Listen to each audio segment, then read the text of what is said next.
Good morning to all of you guys. तो जो last lecture था मैंने इस पे ऑलरेडी इसमें मैं बोर्ड पे आ रहा हूँ। तो पहले मैं आपको एक इन्फॉर्मेशन देना चाहता हूँ कि ऑलरेडी जो लेक्चर्स थे इसके पहले मॉडुलस फंक्शन, आप पहले मॉडुलस फंक्शन अगर पढ़े होंगे तो उसी के बाद ही उसके आगे की कॉन्टिन्यूएशन सीरीज है। तो कुछ लोग ये सपोज करके मत चलिएगा कि मैं ये अलग से पढ़ा रहा हूँ कुछ टॉपिक या कुछ अलग लेके आ रहा हूँ बोर्ड पे, ठीक है। ये उसी का कॉन्टिन्यूएशन है। बस कुछ बच्चों की जो रिक्वेस्ट थी तो मैंने उसी पे सोचा कि इसको आगे बोर्ड पे करते हैं, ठीक है। तो जो चीजें हैं पहले आपको जो आपने मॉडुलस फंक्शन पढ़ा है मैं पहले आशा करूंगा आप वो पढ़ के आए होंगे, ठीक है। और उसके बाद का जो टॉपिक है ये ग्रेटेस्ट इंटर फंक्शन, अब ये आप स्टार्ट करोगे, ठीक है। और आपको यहाँ से स्टार्ट करना है। जैसे इसके वाइड एंड वेराइड आपको क्वेश्चंस दिखते हैं, एप्लीकेशंस दिखते हैं, ठीक है। कैसे क्वेश्चंस किया जाता है ये आप देखोगे फंक्शंस में, डोमेन रेंज वगैरह निकालने में, ग्राफ में यूज होता है, ठीक है। तो इसको मैं कई जगह इसका मैं एप्लीकेशन आपको बताऊंगा, ठीक है। जैसे आपको पहले मैं यहाँ पे पढ़ा रहा हूँ, फिर ग्राफ थियरी में भी एक बार क्लियर कराऊंगा और उसके बाद फंक्शंस में इसके बारे में ज्यादा बात नहीं होगी, ठीक है। तो आपको ये जो पार्ट है स्टार्ट में क्लियर करना है कि इसकी बेसिक डेफिनेशंस क्या होती है, ये अभी हम यहाँ देख लेंगे। और इसका जो एडवांस वर्जन के बारे में, जैसे हम इसकी डिफरेंशिएबिलिटी के बारे में, कॉन्टिन्यूटी के बारे में, शिफ्टिंग के बारे में हम आगे क्लियर करेंगे, ठीक है। अभी आप ये जान लो जीआईएफ होता क्या है, ग्रेटेस्ट इंटीजर फंक्शन होता क्या है, ठीक है।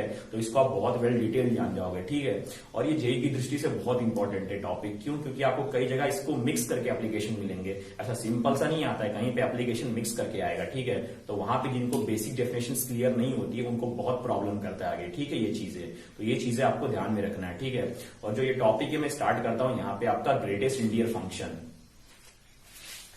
तो देखो ग्रेटेस्ट इंटीजर फंक्शन होता क्या है, उसका डिनोशन क्या होता है, डिनोट कैसे करते हैं। तो देखो जैसे कि आपको कभी मैथ्स में ऐसा मिलता है ना, ऐसा देखो एक्स के अगल बगल में ब्रैकेट्स रहते हैं, तो इसको बोलते हैं हम लोग ग्रेटेस्ट इंटीजर फंक्शन।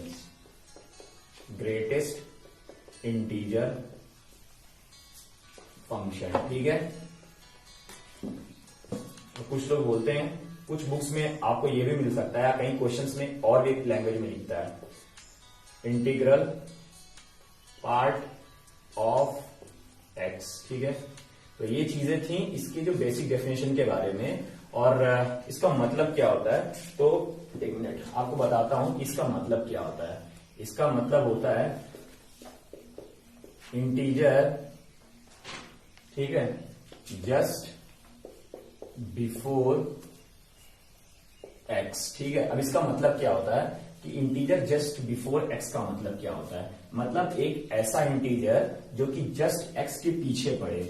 अब इसका जैसे मैं मतलब समझाता हूं, ये लाइन का मतलब क्या है और इसी लाइन में सारा का सारा इसका मीनिंग डिकोड हो जाएगा, ठीक है। तो जैसे हम लोग एग्जांपल लेते हैं, आपको दिखाता हूं कि इंटीजर जस्ट बिफोर एक्स का मतलब क्या होता है और इसी का मतलब होता है greatest integer part function of x. जैसे कि मैं एग्जांपल लेता हूं 5.2, ठीक है।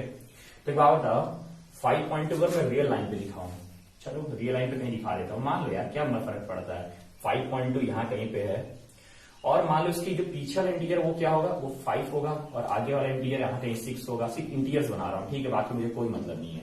5 2 6 7 8 9, ठीक है, जो भी है -4 सॉरी क्या बोल रहा हूं मैं, 4 3, ठीक है। अरे ये बात बताओ डिफिनेशन आपको क्या बोला, डिफिनेशन आपको बोला इंटीजर जस्ट बिफोर एक्स, ठीक है। तो जस्ट बिफोर एक्स मतलब यहाँ पे क्या आपका है 5.2, तो 5.2 के जस्ट पीछे वाला इंटीजर क्या है आपका 5 है ना, क्या है 5 है ना। तो जो ग्रेटेस्ट इंटीजर फंक्शन ऑफ 5.2 क्या हो जाएगा, 5 हो जाएगा, सिंपल सी बात है। तो ये आपका हो गया 5, ये क्या निकला आपका, यही आपका है ग्रेटेस्ट इंटीजर फंक्शन और यही कहानी है ग्रेटेस्ट इंटीजर फंक्शन होने की, ठीक है। चलो इसका थोड़ा सा हम लोग वेल डिटेल और क्वेश्चंस देखते हैं। कुछ वेल डिटेल क्वेश्चन देखना जरूरी है ना, और क्वेश्चंस अच्छे वाले देखते हैं।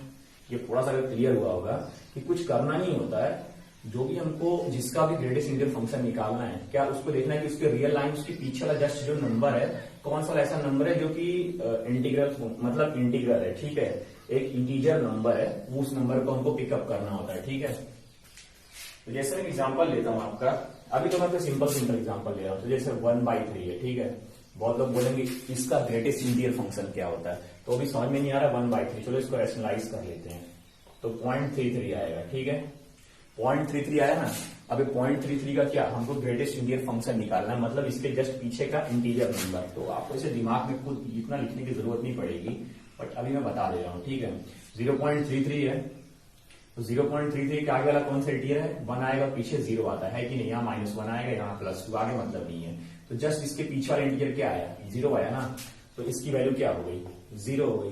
ठीक, तो ग्रेटेस्ट इंटीजर फंक्शन ऑफ 1/3 की वैल्यू 0 हो गई।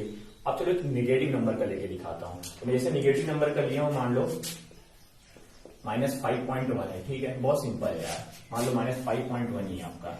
तो -5.1 आपका कहाँ है, यहाँ है। ठीक है, -5.1 आपका यहाँ पे है, और -5.1 के जो जस्ट बैक इंटीजर क्या होगा, -6 होगा। ठीक है, और इसके जो आगे अगर इंटीजर देखोगे तो -5 होगा। ठीक है, तो जो -5.1 के जो पीछे वाला इंटीजर है वो क्या है आपका, ये रहा -6, जस्ट बैक में जो इंटीजर है। ठीक है, जो जस्ट बिफोर और लेस देन इक्वल टू -5.1 है। ठीक है, तो ये क्या है, वैल्यू -6 है। तो आपको अगर ग्रेटेस्ट इंटीजर फंक्शन -5.1 की वैल्यू निकालनी है तो -6 आएगा। ठीक है, जैसे मैं नेक्स्ट एग्जांपल लेता हूं, मान लो -7.2 है, -7.2 का ग्रेटेस्ट इंटीजर फंक्शन निकालना है। ठीक है, तो अगर इसका निकालना है तो मान लो एक रियल लाइन लेंगे -7.2 और -7.2 के जस्ट पीछे का इंटीजर और आगे का इंटीजर बना देता हूं। ठीक है, तो जस्ट आगे का जो इंटीजर होगा और पीछे का इंटीजर, मान लो यहाँ पे कौन सा नंबर होगा, -8 होगा, यहाँ पे कुछ -7 होगा। ठीक है, और आगे इसके ज्यादा बनाने की जरूरत नहीं कि आगे क्या क्या है, वो चीजें से मतलब नहीं हमको। ठीक है, मान लो और भी नंबर है पीछे आगे वाले। ठीक है, तो हम ये देखेंगे यहाँ पे कि जो -7.2 है, -7.2 के जस्ट पीछे वाला इंटीजर है वो क्या है, तो वो इंटीजर जो मिल रहा है -8 है। ठीक है, तो ये रहा -8 और -8 इसकी वैल्यू आ जाएगी। ठीक है, तो ये रहा आपका -7.2 का जो ग्रेटेस्ट इंटीजर फंक्शन है वो क्या आएगा, -8 आएगा। ठीक है, और इसी तरह से एक एग्जांपल लेता हूं, -π का ग्रेटेस्ट इंटीजर फंक्शन। ठीक है, तो ये थोड़ा सा पॉपुलर एग्जांपल है, ये क्वेश्चन देखना इंपॉर्टेंट है, लास्ट होने वाला, थोड़ा सा लोगों के लिए कंफ्यूजिंग होगा, बट कुछ नहीं, जिनको क्लियर हो गया वो होप उन लोग का आंसर भी आ गया होगा। ठीक है, फिर भी मैं बताता हूं मैं। तो -π की वैल्यू क्या होती है, -π की वैल्यू क्या होती है, -3.14 समथिंग करके। उतनी जानने की जरूरत नहीं है कि आपको बहुत कुछ, मतलब -3 पॉइंट अगर मैं इतना मेरे को पता है तो मैं बना दूंगा। ठीक है, कुछ भी है तो -3 पॉइंट समथिंग है, मान लो -3 पॉइंट समथिंग कुछ है। इसके पीछे का इंटीजर क्या आएगा, -4 आएगा, इसके आगे का इंटीजर क्या आएगा, -2 आएगा। तो अगर इसकी वैल्यू -3 पॉइंट समथिंग है तो इसके जस्ट पीछे का इंटीजर क्या आया, -4, तो इसकी वैल्यू कितनी आ गई, -4। तो आपका ग्रेटेस्ट इंटीजर फंक्शन ऑफ -π की वैल्यू कितनी आई, -4 आई। ठीक है, तो इस तरह से आपको ये बात मुझे लगता है समझ में आ गई होगी कि ग्रेटेस्ट इंटीजर फंक्शन कैसे निकालते हैं। ठीक है, अब चलो मैं थोड़ा सा एक पॉपुलर एग्जांपल लेता हूं, थोड़ा सा ट्राई करेंगे क्वेश्चन घुमाने की। जैसे कि एग्जांपल लेता हूं मैं, log of 70 at the base 2। ठीक है, अब इसको निकालते हैं हम लोगों को। ठीक है, तो अगर इसको निकालना तो इसमें क्या करेंगे, पहले ट्राई करेंगे कि पता करेंगे इसकी वैल्यू पड़ क्या रही है। जैसे हमको पता चल जाएगा कि इसकी वैल्यू क्या है तो हम लोग उस हिसाब से वैल्यू कैलकुलेट कर सकते हैं। ठीक है, तो आपको पता है log 70 एट द बेस 2 की वैल्यू कितनी आएगी, एक अप्रोक्सीमेटली पता करने की कोशिश करते हैं। ठीक है, जैसे मैं ले रहा हूं एग्जांपल log 270, तो log 270 को अगर मैं लिखूं, एक बात बताओ, आपको एक चीज पता होगी, log 264 तो आपको पता ही होगा ना, और अगर मैं इसके आगे का लेता हूं, ठीक है, तो ये 128 है। ठीक है, तो चलो ये दोनों के बीच की बात करता हूं, log 264 की वैल्यू क्या आएगी, अगर log 64 एट द बेस 2, तो आपको लॉगरिथमिक का रूल पता होगा कि 64 को आप क्या लिख सकते हो, 2 की पावर 6 लिख सकते हो ना।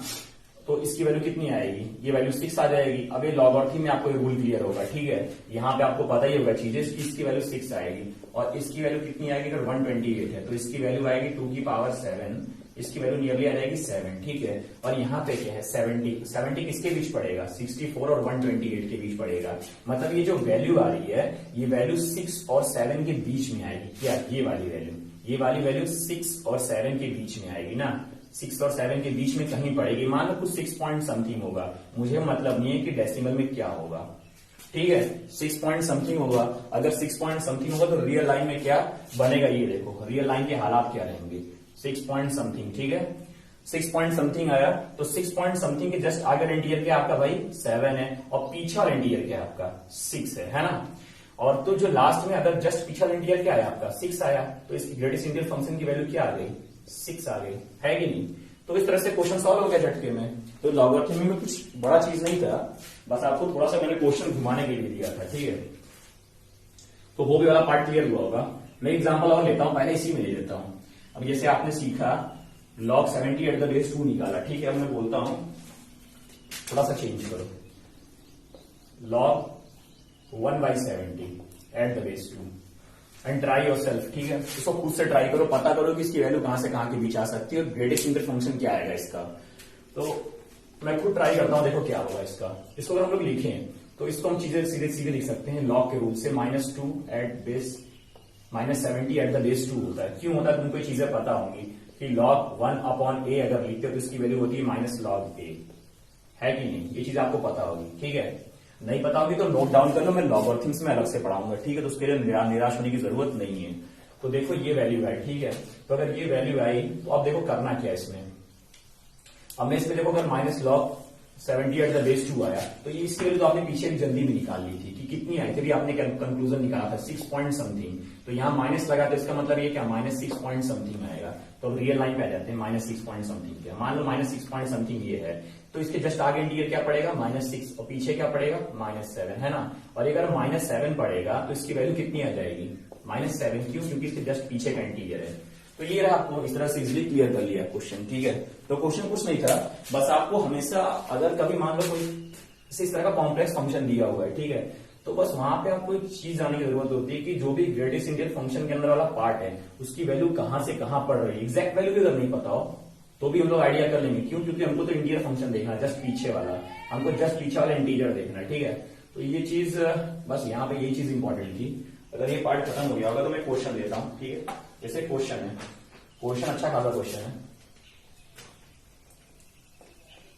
लिखो आपको एक वैल्यू फाइंड आउट करनी है, sigma r is equal to 1 to 66, ठीक है। और interior function of 1/3 plus r/66, ठीक है, ये आपको निकालना है, ठीक है। तो ये देखो कैसे निकलेगा। अगर मैं इसकी बात करूं तो इंटीरियर फंक्शन के अंदर क्या क्या आएगा, तो इसको ओपन करो तो 1/3 प्लस 1/66, ठीक है। तो 1/3 प्लस 2/66 प्लस 1/3 प्लस 3/66, ऐसे करते हुए देखो प्लस डॉट डॉट डॉट, मान लो यहां कहीं पे 1/3 प्लस 21/66, 1/3 प्लस 22/66, ठीक है, ठीक है, plus dot dot dot 1/3 plus 44/66, 1/3 plus 45/66 plus dot dot 1/3, मान लो 66 तक जाना है ना, तो 65/66 एंड प्लस 1/3 प्लस 66/66, है ना। तो तुम एक चीज देखो यार, यहाँ पे एक पैटर्न पकड़ना है कि जो देखो, अगर मैं तुमको एक बात बताऊं तो ये 44/66 की वैल्यू कितनी आएगी, लगभग 2/3 के बराबर। 2/3 लगभग क्या बराबर ही आएगा, तो 1/3 एंड 2/3 क्या होगा, 1 होगा। तो यहाँ पे वैल्यू क्या आ रही है, जस्ट 1 आ रही है। इसके पीछे अगर कोई तुम देखोगे, मान लो तुम्हारा तुमको क्लियर करना है 43/66, ठीक है, तो ये 2/3 से तो कम ही आएगा, है ना, लेस देन 2/3 आएगा।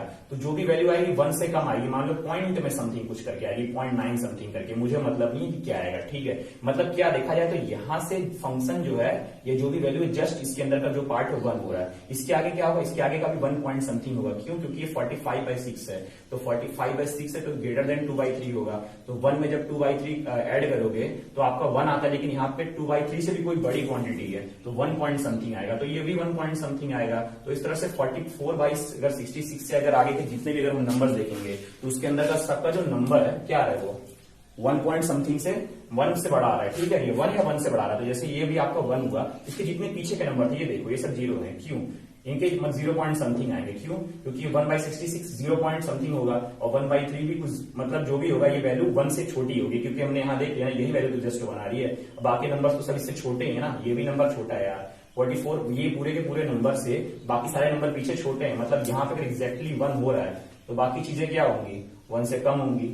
तो ये भी क्या होगा, 0 पॉइंट समथिंग होगा, 0 पॉइंट समथिंग होगा, 0 पॉइंट समथिंग होगा, 0 पॉइंट समथिंग होगा, 0 पॉइंट समथिंग होगा, ठीक है। और यहाँ पे वैल्यू आपकी 1 है, आगे सब 1 पॉइंट समथिंग, 1 पॉइंट समथिंग, और यहाँ पे वैल्यू क्या आ रही है 1/3 प्लस 66/3, तो 1 प्लस 1/3, ये भी कितना आया 4/3, और 4/3 की वैल्यू कितनी आएगी 1.33, मतलब आप सीधे बोलो 1 पॉइंट समथिंग। अब तुम एक चीज समझो, अब क्वेश्चन खत्म हो गया है, ठीक है। क्वेश्चन क्यों खत्म हो गया है, क्योंकि यहाँ पे अब आपको कुछ करना नहीं है, देख लो लिटरली कुछ नहीं करना है, बस आपको देखना है कहाँ कहाँ पे 1 आया है। तो एक बात बताओ, 0 पॉइंट अगर समथिंग आता है, ठीक है, किसी भी फंक्शन का, तो इसकी वैल्यू कितनी होती है, ग्रेटेस्ट इंटीजर फंक्शन। अभी अभी आपको बताया कि वैल्यू जो होगी ये 0 हो जाएगी, क्यों? क्योंकि 0 पॉइंट समथिंग है, तो 0 पॉइंट समथिंग के जो पीछे का इंटीजर होगा वो क्या होगा 0 होगा, और आगे का इंटीजर 1 होगा, तो ये पूरी की पूरी वैल्यू 0 हो गई, ठीक है। ये भी zero, sir zero, 0 point something zero होगा। स्टार्ट कहां से होगा, ये भी आपका 43/66 भी जीरो हो जाएगा। ये 44/66 होगा, ये पहला 1 होगा। क्यों? क्योंकि अगर आपको 1 का ही इंटीजर फंक्शन निकालना है और आप कहोगे 1 के पीछे वाला जस्ट इंटीजर क्या है, इक्वल क्या इंटीजर है, तो 1 के जस्ट पहले पीछे वाला इंटीजर 1 है। यहाँ पे कुछ लोग ये मत कर देना कि 1 के पीछे वाला इंटीजर 0 कर देना, ये बहुत लोग सोच रहे होंगे, ये नहीं होगा। क्यों? क्योंकि जो किसी भी बात याद रखो दिमाग में कि किसी भी इंटीजर, अगर कोई इंटीजर नंबर आ गया 2 आ गया, सीधे इसको आंख बंद करके 2 लिख दोगे। -2 आ गया तो इसके लिए सीधे -2 लिख दोगे। मतलब अगर इंटीजर पार्ट का अगर आपको लिखना है, ग्रेटेस्ट इंटीजर फंक्शन निकालना है अगर इंटीजर नंबर का, तो वो वही वैल्यू आ जाती है। ठीक है, ये बात आपको पता होनी चाहिए। तो ये क्या, जैसे आपका यहाँ पे आपका 1 आया, अब यहाँ पे 1 पॉइंट समथिंग आगे जितने भी नंबर है सब 1 पॉइंट समथिंग 1 पॉइंट समथिंग आए। और 1 पॉइंट समथिंग का ग्रेटेस्ट इंटीजर फंक्शन क्या होता है, 1 पॉइंट समथिंग। 1 पॉइंट समथिंग के पीछे का इंटीजर नंबर क्या, 1 है, तो सबका भी 1 ही बनाएगा। सबका वैल्यू कितना आएगा, इन सबकी इतनी वैल्यू आएगी, फाइनल वैल्यू कितनी आएगी, 1 आएगी, सबकी 1 बनाएगी। कहां से स्टार्ट हुआ, तुम देखो ये सीरीज कहां से स्टार्ट हुआ, ये देखो,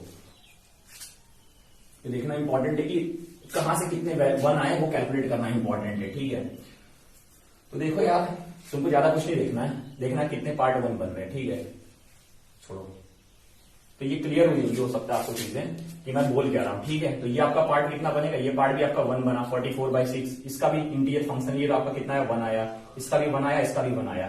तो अब देखो 44, 45, 46 लेते हो 66, जितने भी यहाँ इतनी बार 1 1 1 प्लस ऐड हो रहा है। ठीक है, सब जगह 1 1 1 प्लस ऐड हो रहा है, और कितनी बार ऐड हो रहा है ये देखना आपको। ठीक है, और ये आपका काम है कि 44/66 से लेकर के अगर आप 66/66 तक जा रहे हो तो कितने टर्म्स आएंगे आपको देखना है। ठीक है, और टोटल 23 टर्म्स आएंगे। ठीक है, अभी आपको कैसे करना है ये भी बताना है, अगर आपको जान जाओ कैसे देखना है ये चीजें, हो सकता है आप खुद क्लियर करो कि कितने टर्म्स आए। तो यार 23 टर्म्स आएंगे और आपको देखना है। तो जैसे मान लो कि मैं 44/66 से 45/66 तक लिखता, तो कुछ लोग सोच रहे होंगे कि दोनों को डिफरेंस कर लो। हाँ, डिफरेंस कर लो, 45 में से 44 गया तो कितना आया, 1 आया। लेकिन टोटल कितने टर्म्स है, 2 टर्म्स है ना, तो उसमें +1 ऐड कर दिया आपने। तो इसी तरह से अगर आपको इतने के पूरे लिस्ट में टर्म्स देखने कितने आएंगे, तो 66 में से 44 सब्सट्रैक्ट करो। ठीक है, कितना आएगा, 22 आएगा, और 22 में +1 ऐड कर दो, 23 आएगा। ठीक है, तो टोटल 23 टर्म्स होंगे इनके बीच में, और 1 1 1 कितनी बार जुड़ रहे हैं, इसका मतलब आपके 23 टाइम्स जुड़ रहे हैं। ठीक है, तो टोटल वैल्यू कितनी आ गई इसकी, 23 आ गई। तो फाइनल इसका जो आंसर होगा वो 23 होगा। ठीक है, तो एक अच्छा क्वेश्चन था ये। और तो आपने क्या देखा कि जो एक्चुअल में कि किस तरह से क्वेश्चन की सॉल्विंग होती है, इसमें ये पार्ट इंपॉर्टेंट होता है कि हमको ये देखना होता है कि इंटीजर फंक्शन के अंदर वाला जो पार्ट है वो कितनी वैल्यू रीच कर रहा है। ठीक है, कितने में पहुंच रहा है उस हिसाब से हम उसको ब्रेक कर लेंगे। ठीक है, तो ये बस ये वाला क्वेश्चन यही था, मैंने एक अलग से क्वेश्चन ले लिया था। अब मैं अगला क्वेश्चन लेता हूं।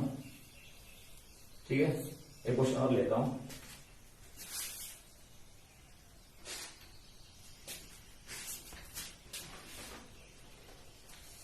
जैसे मैं आपको एग्जांपल देता हूं, यहाँ पे कुछ इंपॉर्टेंट रिजल्ट्स हैं। ठीक है, मॉड एक्स बोल रहा हूं, integer function of x is equal to -2 है। ठीक है, तो इसकी अगर आपको वैल्यू लिखनी है तो यहाँ पे आप रिजल्ट याद रखो, अगर ऐसी वैल्यू दी हुई है तो ये होगा -2 से x -1 के बराबर। ठीक है, क्यों होगा आपको देखना भी अगर है तो आप जो भी अगर इसके बीच का कोई भी नंबर ले लो। ठीक है, -2 से -1 के बीच में देखो, -2 से मान लो -1 के बीच में आपको क्या बोला, x की ऐसी वैल्यू निकालो, x की ऐसी वैल्यू निकालो जिसमें अगर इसका इंटीजर पार्ट ले तो वैल्यू कितनी है, -2 के बराबर है। ठीक है, तो अगर -2 के बराबर है तो मैं कौन सा नंबर लेता हूं ये देखना है। तो अगर ये मैंने क्या बोला था, -2 से लेके -1, यहाँ पे ओपन सर्कल है, आपको मैंने चीजें लीनियर इनक्वालिटी में बताई। अगर मान लो ये कंडीशन सेटिस्फाई करती होगी तो अपने आप आ जाएगा। ठीक है, अब मैं क्या बोला, इनके बीच में मान लो, इसका मतलब क्या है, इसका मतलब ये शो कर रहा हूं इतने सारे नंबर है, कोई भी नंबर उठाऊं, तो अगर ये नंबर उठाऊंगा, मान लो यहाँ पे कोई नंबर उठा लिया, यही कोई नंबर है। ठीक है, तो अगर इसका मैं इंटीजर पार्ट लूंगा तो क्या है, जस्ट इसके पीछे वाला इंटीजर क्या है, -2, सेटिस्फाई किया ना। ये कोई नंबर मान लो उठा लिया तो इसके पीछे का भी पार्ट कितना है, -2, मतलब कोई भी नंबर उठाया, और -1 नहीं उठा रहा हूं, क्यों, क्योंकि ये ओपन सर्कल है। ठीक है, तो -1 तो मैं उठा नहीं रहा हूं, -1 को अगर उठाता तो कितनी वैल्यू आती, तो -1 आती, लेकिन देखो आंसर में -1 लिए नहीं है, आंसर में मैंने -1 लिया नहीं है। ठीक है, तो आंसर में जब मैंने -1 लिया नहीं तो उसमें बात करने की बात ही नहीं कि सर आप -1 का इंटीग्रल पार्ट निकालो। ठीक है, मैंने क्या बोला, -1 का ओपन सर्कल है, इसके -1 छोड़ करके जितनी भी वैल्यू वो मेरी इंक्लूडेड है। ठीक है, तो जैसे ये आप निकालो, इसकी वैल्यू भी -2 आएगी, इसका भी इंटीग्रल पार्ट लोगे तो -2 आएगा। तो इसका रिजल्ट आप सीधे याद रखो, जैसे आपको ये दिया हो तो ये -2 लिखो, जस्ट इसके आगे नंबर लिख के यहाँ पे इनइक्वालिटी की साइन हटा दो। जैसे आपको मैं एक एग्जांपल देता हूँ, x बराबर 1, इसको खुद से ट्राई करो। ठीक है, तो ये आपका क्या आएगा, ये आपका आएगा 1 से x। ठीक है, 2 के बीच में, ठीक है। जैसे एक एग्जांपल लेता हूं मैं, चलो यही सब लेते हैं, 0 लेते हैं, ठीक है। तो 0 में क्या आएगा, 0 से लेके x 1 के बीच में, फिर से देख लो, क्यों 0 मान लो यहाँ कहीं, 1 यहाँ कहीं, ठीक है। और यहां से मैंने बोला यहाँ, सही बात है, कोई भी इतना नंबर ले लो उनके बीच का, सबका पिछला इंटीजर क्या है, 0 ही तो है, 0 ही आएगा, सही बात है, सही सेटिस्फाई कर रहा है। तो इसका मतलब ये हो गया, अगर आप अब 1 ले लोगे, ठीक है, तो 1 पे करो, खुद से करो, इसको खुद से ट्राई करना है, ठीक है। तो खुद से ट्राई करो, 1 से x 2 पे, integral part of x is equal to 2, तो 2 से x 3 पे, अगर integral part of x is equal to 3, तो 3 से x 4 पे, ठीक है। तो अगर मैं इसी तरह से समझूं, तो आपने क्या देखा लास्ट में, अगर मैं इस पे एक कंक्लूजन निकालूं कि कोई भी वैल्यू है, ठीक है, जैसे अब अगर मैं बोलूं कोई एक नंबर है, इंटीजर नंबर है, ठीक है, कोई एक इंटीजर नंबर है, मान लो integral part of x is equal to n है, ठीक है। तो अगर आप बोलोगे तो इसकी वैल्यू निकालनी है, तो क्या होगा, इसकी वैल्यू में भी क्या, सिंपल सी बात है, क्या निकालो, जैसे आपने पहले निकाला, एक निकाल रहे थे, क्या कर रहे थे, भूल गए, जैसे आप x बराबर 1 निकाल रहे थे, ठीक है, तो आप क्या बोल रहे थे, 0 से x 1 के बीच में, भाई तो लिखाऊं, मतलब क्या, जस्ट वाला नंबर पहले लिखो, उसके बाद में उसके साथ में +1 कर दो, यहाँ पे इक्वालिटी का साइन हटा दो, ठीक है, इक्वालिटी का साइन हटा दो। तो ये चीज थी, सिंपल सा बात है, ये कैसे सेटिस्फाई कर रहा है आपको देखना है, कि अगर integral part of x is equal to n है, और n क्या है, यहाँ पे इंटीजर नंबर है। अब कुछ लोग सोच रहे हैं नॉन इंटीजर हो गया, नॉन इंटीजर हो गया तो मजाक हो जाएगा, क्यों, क्योंकि ये डिफाइंड ही नहीं होगा, not any, no any value of x। सोच रहे हो ऐसा क्यों बोल रहा हूं, अरे भाई मैंने क्या बोला था कि जितनी भी वैल्यू होती है, इसका जो रेंज होता है, ये जो भी इंटीग्रल पार्ट ऑफ x आता है, कभी भी हमेशा इंटीजर वैल्यू देता है, क्या देता है, हमेशा इंटीजर वैल्यू देता है। नॉन इंटीग्रल वैल्यू के बराबर कभी आपका x हो ही नहीं सकता, ठीक है, नॉन इंटीजर वैल्यू के बराबर आपका x कभी हो ही नहीं सकता, ठीक है। तो अगर आपको कहीं दे दिया हो, मान लो x बराबर, जैसे मान लो कोई नॉन इंटीजर फंक्शन दिया हो 0.2, तो बिना तुरंत देखे तुरंत समझ जाओ कि यहाँ पे आपको उल्लू बनाया जा रहा है, ठीक है। और यहाँ पे जो आपकी x की वैल्यू आएगी, not any value of x, ठीक है, कोई भी रियल वैल्यू आएगी नहीं, कोई वैल्यू ही नहीं आएगी x की, ठीक है। तो ये चीज समझना जरूरी है। या फिर बहुत लोग इसको एक और एग्जाम्पल में बोलते हैं कि x बिलोंग्स टू 5, 5 क्या नल सेट है, नल सेट भी आप बोल सकते हो, ठीक है। तो ये इंपॉर्टेंट था समझना कि अगर मैं बात कर रहा हूं, तो यहाँ पे अगर integer function of x is equal to n लिख रहा हूं, तो ये अंडरस्टूड खुद से ही है कि ये इंटीजर है, इसमें कहने की दो बात नहीं है, ठीक है। चलो यार, अगर पार्ट हो गया, मैं क्वेश्चन लेता हूं, ठीक है, ये क्वेश्चन सॉल्व करो खुद से।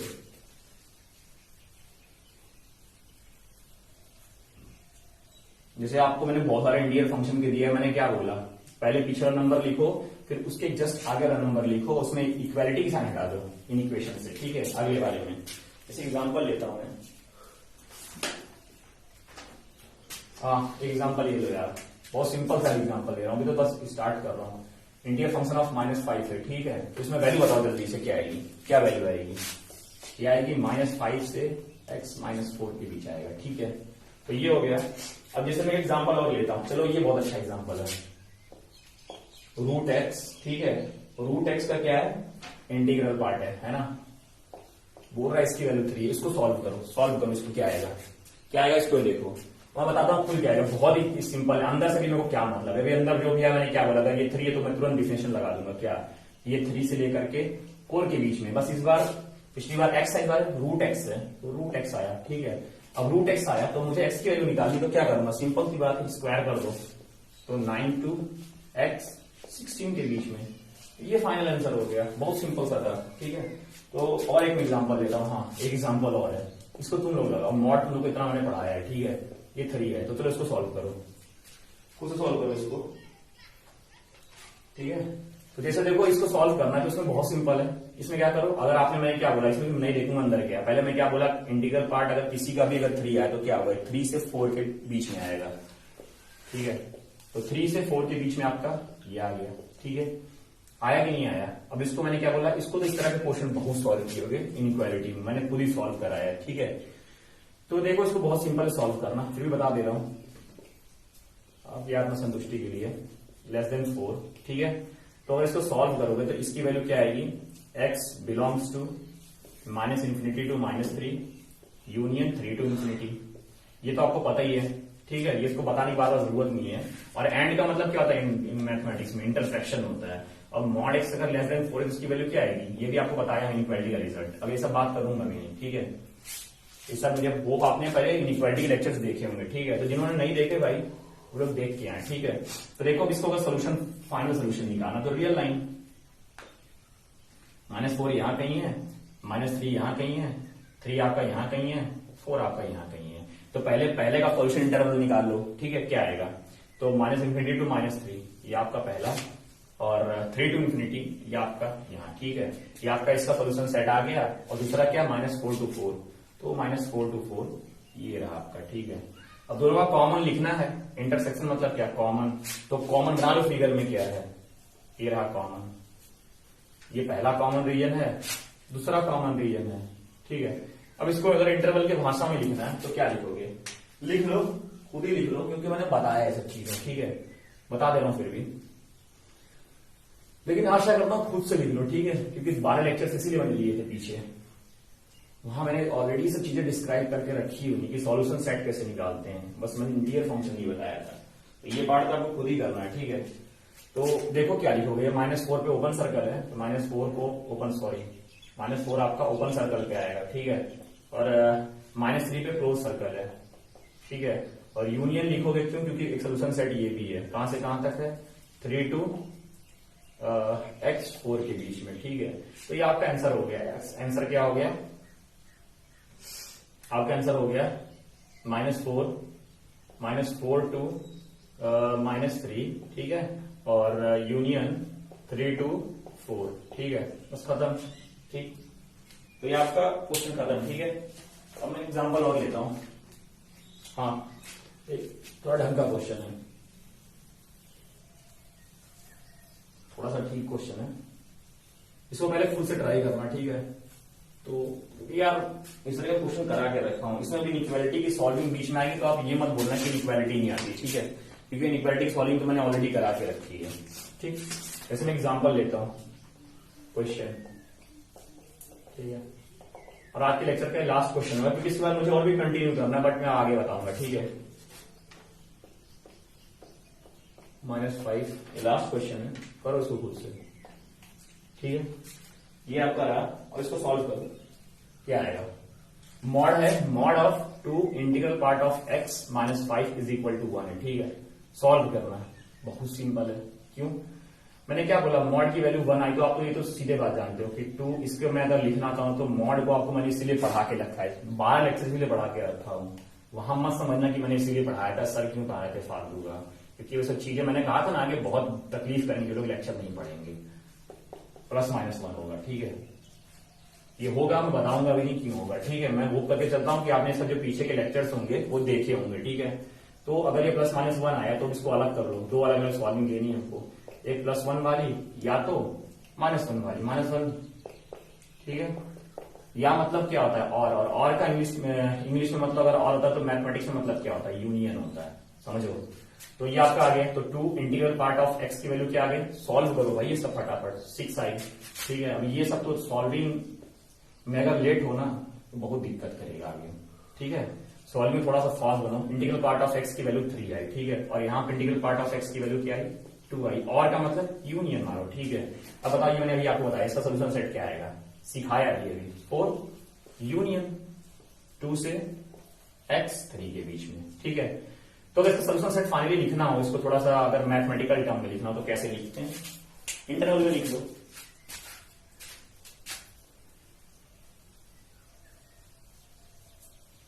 एक मिनट,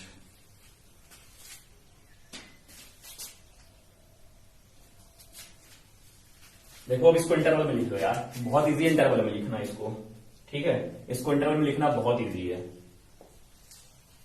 ठीक है। इसको इंटरवल में ऐसे क्यों लिख रहा हूं यार, तो सिंपल से लिख लोगे, 3 to 4 पे ओपन पड़ेगा, क्यों, क्योंकि यहाँ पे इक्वालिटी का साइन नहीं है, यूनियन, यहाँ पे क्या 2 पे क्लोज लगेगा, और 3 पे क्या पड़ेगा, ऐसा पड़ेगा, बात खत्म, ठीक है। अब इसको कुछ लोग बोलेंगे चलो मैं सोल्यूशन सेट पे लिख के लिखूंगा, तो लिख लो ना भाई, क्या दिक्कत है। 2 आपका यहां कहीं है, 3 आपका यहां कहीं होगा, 4 यहां कहीं होगा। पहला क्या है, 3 से 4 है, ठीक है। 3 यहां ओपन है, ठीक है। दूसरा क्या है, 2 से 3 के बीच में, तो 2 पे देखो इक्वल इसलिए क्लोज लाइन आएगी, ठीक है। और ओपन सर्कल कहां पे आएगा 3, क्योंकि 3 इंक्लूड नहीं है। 3 इंक्लूड है क्या, 3 इंक्लूड है नहीं है ना, तो 3 पे ओपन सर्कल आएगा, ठीक है। अब दोनों को मिला के लिखना है तो कितना आसान सी बात है, यहां से यहां तक लिख देना है आपको, ठीक है। तो यहां से यहां तक क्या लिखना है आपको, 2 से 4 के बीच में, तो 2 से 4 के बीच में, ठीक है। और 4 पे क्या है, ओपन सर्कल है, क्यों यहाँ पे ओपन सर्कल है तो ओपन सर्कल लगा दिया मैंने। तो इसको सोल्यूशन सेट में मिला के लिखना है तो कैसे लिख दोगे, 2 2 4, ठीक है। तो एक क्वेश्चन खत्म हो गया, ठीक है। एक क्वेश्चन और लेता हूं यार, एक लास्ट क्वेश्चन लेता हूं, मजा आ रहा है, ठीक है। एक क्वेश्चन और, एक क्वेश्चन खुद से करो, थकना मत, एक क्वेश्चन और करो, ठीक है। लास्ट क्वेश्चन क्या, देखो अगर मैं लेता हूं integral part of x greater than 3 है, ठीक है। तो इसका सोल्यूशन सेट निकालो क्या आएगा, integral part of x greater than 3 है, ठीक है। तो इसको सोल्यूशन अगर करना हो तो क्या करोगे आप, बहुत सिंपल है, बताऊं क्यों। जैसे मुझे कुछ दिखाई नहीं दे रहा है तो बहुत सिंपल सा है, क्यों, मैंने क्या बोला, अगर इंटीग्रल पार्ट ऑफ x की वैल्यू कुछ भी आई हमेशा क्या होती है, इंटीजर होती है ना।